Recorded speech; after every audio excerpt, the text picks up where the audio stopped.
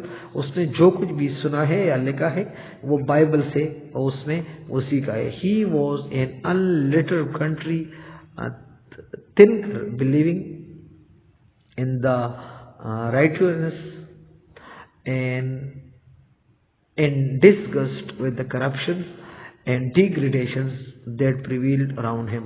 What he wrote came straight from his heart, and he wrote in the language which came natural to him. Thus his work born of moral earnestness and extreme sincerity have acquired true literary significance and wide and enduring popularity. تو اس نے جو کچھ بھی سیکھا ہے یا جو کچھ اس نے لکھا ہے اس نے انگلش بائبل سے سیکھا ہے, اور وہ ایک ایسا سوچ کا رکھنے والا تھا کہ جو کرپشن اور جو مطلب وہ جو ڈیگریڈیشن کو اس کو وہ اچھا نہیں دیکھتا تھا. جو کچھ اس نے لکھا ہے وہ اس کے دل اور دماغ میں جو بات تھی اس نے لکھا, اور ساتھ ساتھ اس نے جو لینگویج استعمال کی وہ کامن لوگوں کا لینگویج ہے. اور اس کے اندر ایک اونچائی, اس کے کام کے اندر ایک اونچائی نظر آتا ہے, اور یہ ٹرو لٹری سگنیفیکنس ہے, اور اس کے اندر جو پاپولیرٹی ہے یہ انڈیورنگ ہے, نہ ختم ہونے والا ہے. It is quite true to call him the pioneer of modern novel. Underline کرے بنیان کو, اگر آپ پائنیئر آف انگلش ناول کا ہے تو بس ٹھیک ہے, یعنی کہہ سکتے ہیں ہم, because he had qualities of great story tellers. اس کے اندر یہ کوالٹی تھی کہ بڑا سٹوری ٹیلر ہوتا, deep insight into character, humour, وہ انسائٹ رکھتا تھا, علم رکھتا تھا کیریکٹر کا, ہیومر کا, پیتوس کا, ان ویژولائزنگ امیجینیشنز آف ڈرامٹک آرٹسٹ. اور اس کے اندر یہ بھی کہ وہ امیجینیشن کو ویژولائز بھی کر سکتا تھا, اور یہ ایک ڈرامٹک آرٹسٹ کا کام ہے. ٹھیک ہے, تو اسٹوڈنٹس یہ ہمارے پاس رہا ریسٹوریشن پروز. یہاں تک آپ لوگوں کا کوئی سوال ہو تو آپ مجھ سے پوچھ سکتے ہو. انشاءاللہ میرے ساتھ رہے, آپ لوگوں کا بہت زیادہ فائدہ ہوگا. تو تھینک یو ویری مچ. اللہ حافظ.